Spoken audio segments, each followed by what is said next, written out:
So time for question of the day. Have we reached the top for the Bitcoin in this market cycle? The options are I'm afraid so, no, time to basically buy more. Third option, not sure. So I know we kind of touched on them on whether this is the top, but let's maybe delve deeper into that. Bill, uh, what answer do you have for this? Okay, well, I'm going to go that this is a clear opportunity. When you have leveraged players being liquidated, it's scary. It doesn't last long, and you have to be willing to step in once selling has stopped. So my answer is it's an opportunity. You just have to play it carefully. All right. And then first, maybe kind of do a recap again. Yeah, absolutely. I agree. I think 43K would be a big buying opportunity if we do sell down to $43,000. I'll personally, again, not financial advice, I will personally be buying $43,000, right? Whether it's in Bitcoin or altcoins.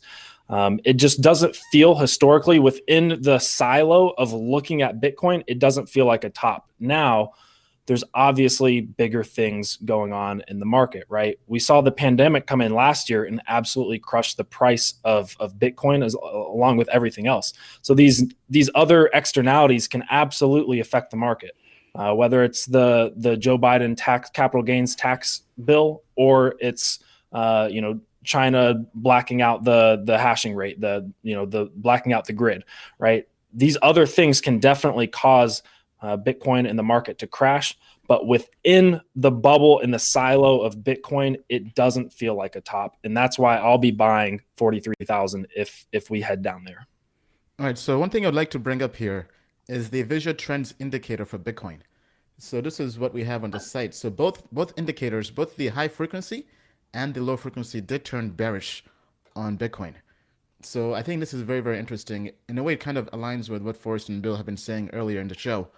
Now, I don't think this is the top in the sense that I don't think we're going to enter a bear market.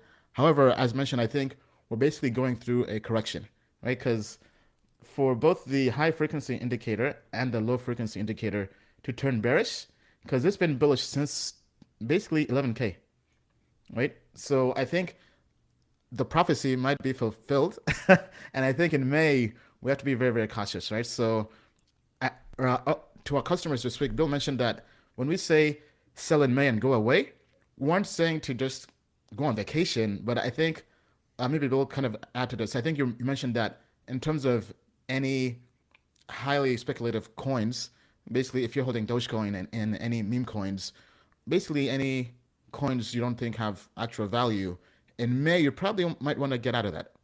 Bill, could you maybe kind of cover that? Sure. So there's a couple things to keep in mind.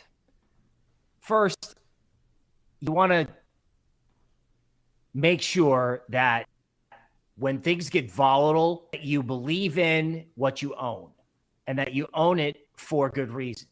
So for example, if you listen to Forrest explain, the support levels in Bitcoin and the decisions he's going to make, he's very clear as to what he wants to own and why.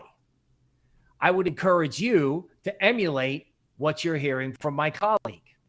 For example, do you know why you would be long Dogecoin, Cardano, or Polkadot? Polkadot has staking. Okay, that's one example. But if the boat rocks for a day or a week, you don't want to ruin your whole year.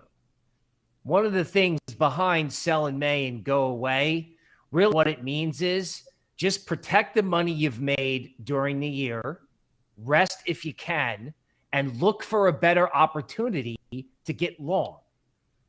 So we're in the TV business and we like to be catchy, but really that phrase means, take profits in, miracle trades like Dogecoin. Be careful about catching the falling knife and stuff deep in your heart is no good. And buy quality when you can at a discounted price, like Warren Buffett would. Well said, Bill. Well said. Yeah, I mean, I think maybe we could even rephrase it in terms of May. When May comes, you want to be in quality, not quantity, right? So if you've been chasing pump and dumps, maybe those polka dot ideas, right? In May, you want to make sure if the music stops, whatever you're holding is something that won't leave you wrecked. So let's see what the audience has said. Okay, so the audience has voted no, it's a buying opportunity. I like that. I like that. Lots of fundamental investors want to buy the dip. Token Metrics is a cryptocurrency investment platform that helps users leverage machine learning to become better crypto investors. Our in-depth analysis helps eliminate the emotions of investing, find profitable investment opportunities, and filters out scams. Learn more at tokenmetrics.com.